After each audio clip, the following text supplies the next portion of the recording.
Dans une démarche d'appréhender différemment des habitudes sociétales, j'ai décidé de me plonger dans un questionnement sur la sédentarité. Comment bousculer ce principe si fondamentalement ancré dans notre société, tellement ancré que les populations qui vivent aujourd'hui de manière nomade sont mises aux portes de nos villes et marginalisées. Leur mode de vie ne pourrait-il pas pourtant nous apporter ? Par des témoignages, j'ai pu retirer des actions fortes et imagées afin de pouvoir à mon tour, par le médium de la vidéo et de la photo, vous transmettre différentes manières d'appréhender notre ville. Rechercher l'horizon, vivre en mouvement induit une fuite en avant vers de nouveaux territoires.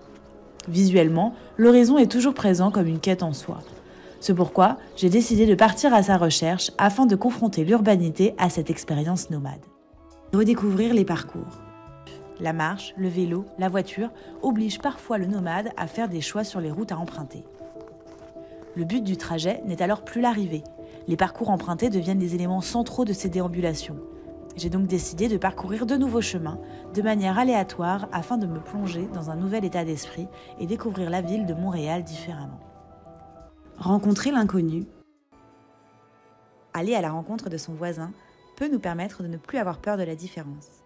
Lorsque nous sommes nomades, l'autre peut devenir partie intégrante de notre voyage, en nous apportant son savoir, son aide et bien d'autres choses.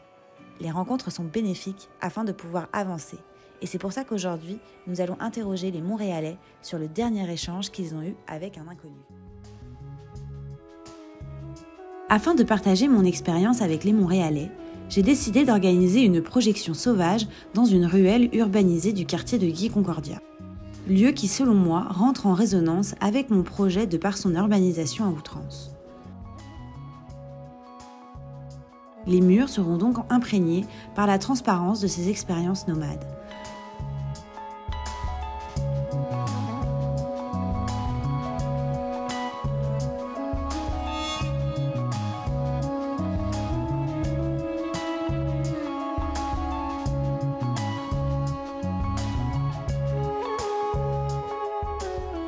Le changement d'échelle de la projection permet aux spectateurs de s'imprégner de la vidéo et de ses expériences.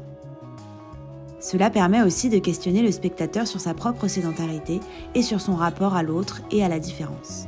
Peut-on imaginer un mode de vie à mi-chemin entre celui de nomade et de sédentaire ?